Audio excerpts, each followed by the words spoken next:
societies and look at the darkness hovering over their societies. How come?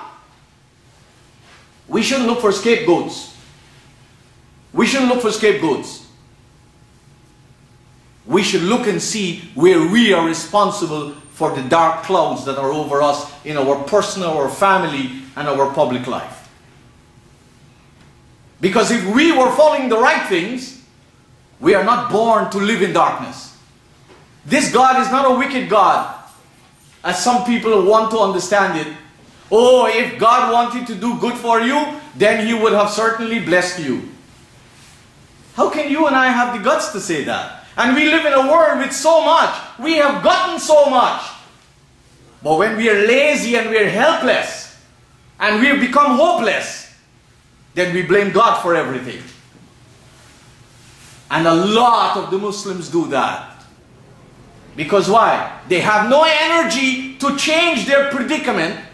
They have no real commitment to change the track record of their family life. And they have very little to contribute to society. So who they want to change it? Let God change it. And that's why every day you see what the Muslims are doing. They are begging God more than anybody can beg. And where is the results? God has already taught us in the Qur'an. إِنَّ اللَّهَ لَا يُغَيِّرُ مَا بِقَوْمٍ. God does not change the situation of a people. Any people. حَتَّى يُغَيِّرُ مَا بِأَنفُسِهِمْ. Until they can change that which is with themselves. And this is what the Prophet came to do. He came to be the option for change. He didn't come to become the option of religion. The Arabs already had religion. They already had Lat and Manat and Uzat and Hubal. And the history tells us that they had like a god for every day. They were not short of gods. Check the world today, in the Muslim community, in the Hindu community, in the Christian community, in the Jewish community, in the world community. Nobody is short of a god. What they're short of is the formula to make these gods really work for them. Because if the Muslims had the right God, and the Muslims had the right understanding, they wouldn't be in the living hell they are in. And same for the rest of the people. But when you and I dilute divine loftiness, we can make any kind of presentation, it will not change the predicament. But this Nabi, he came with a clear message. He didn't bring religion. This word religion doesn't exist in the Qur'an. This is the manufacture of the Arabs and the Persians and the Greeks and the Romans and all of the societies, but not of the beloved Prophet. He came with a dynamic philosophy, with a dynamic lifestyle, regulated by laws and principles and norms, that if we are to follow it, we will be in synchrony with nature. Because the deen of Allah is not anti-nature, is pro-nature. Fitratullah allati fatara an-nas alayha. And this, if you look at the Muslim world and you look at the people of religion, generally there is a great distance between them. There is very little practicality in their life. There is very little sense in their life. The average Muslim does so many things, says so many things, expects so many things, that has no real Qur'anic sense, intelligence, or loftiness about it. So this Creator told this Prophet, Inna arsalnaka bil-haq Bashira, that you are only the bringer of good things to people. You didn't come to superimpose and bring hardships for people. This Prophet didn't bring any kind of hardships to people. God is not about hardships. ما جعل الله عليكم في الدين من حرج. God did not put any kind of difficulty on people. Any kind of burdens you see people are fetching, that's for them and their forefathers. يُرِيدُ اللَّهُ بِكُمُ الْيُسْرَ. يُرِيدُ اللَّهُ بِكُمُ الْيُسْرَ. God wants ease for you. Where is the ease in the Muslim world? Show us. يُرِيدُ اللَّهُ بِكُمُ الْيُسْرَ وَلَا يُرِيدُ بِكُمُ الْعُسْرَ. And He wants no difficulty for you. He wants no burden for you. Look at the burdens Muslims are fetching under their own so-called Muslim leaders. And look at the burdens humanity is fetching under the guise of so much of their leaders. Where are the Muslims who really love Muhammad? Not the Muslims who try to imitate him and dress like him and sing praise when they hear his name, but the Muslims who are prepared to abandon their pagan culture and adopt his lofty philosophy of life. Where are those Muslims? Those are the people humanity needs.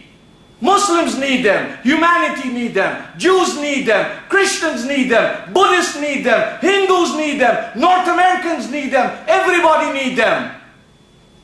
They don't need religion. There's no shortage of religion. So the Qur'an told this Prophet, Inna arsalnaka bilhaq.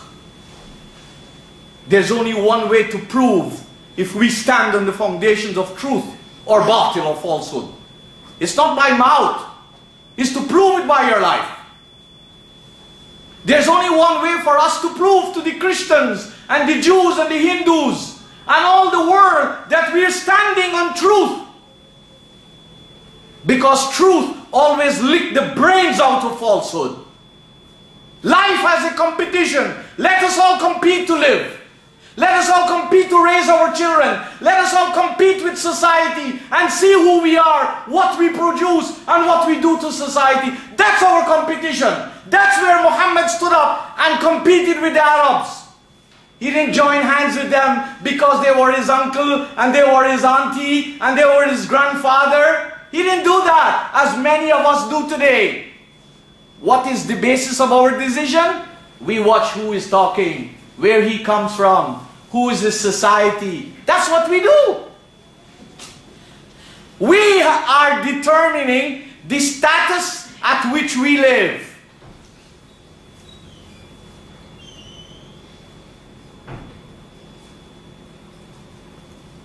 The Qur'an told him as part of his training. In the next verse, chapter 2, Surah Baqarah, verse 120. وَلَن تَرْضَى عَنْكَ الْيَهُودُ وَلَا النَّصَارَى. There are many meanings for these words. With time, I will expose them to you. But the Yahud and Nasara generally represented two segments of the human society that felt that they had a relationship with guidance, just like you and I, and the rest of the Muslims who feel they have a relationship with divine guidance. We all feel so. So this Prophet came to tell them, look, you need to make changes in your life. And they made it very, very clear. And the Qur'an expressed that to us. وَلَن تَرْضَى عَنْكَ الْيَهُودُ وَلَا النَّصَارَى. They will never accept you. وَلَن تَرْضَى عَنْكَ الْيَهُودُ وَلَا النَّصَارَى حَتَّى تَتَّبِعَ مِلَّتَهُمْ. The effort here is not towards divine loftiness, that when this Prophet came and spoke to them of this lofty vision of politics, of economics, of sociology, of education, of personal and family life and responsibility, they were not honest enough to examine what he brought and see the good in it. They were already to themselves, we are already guided, why do we need him? For so long we've been doing the same thing, why do we have to follow him? Aren't we generally doing the same thing? Isn't this our attitude all over the place? They said, in lifestyle and in expression, we can only accept you. We can only accept you if you follow our order. If you follow our social order. if you follow our brand of politics.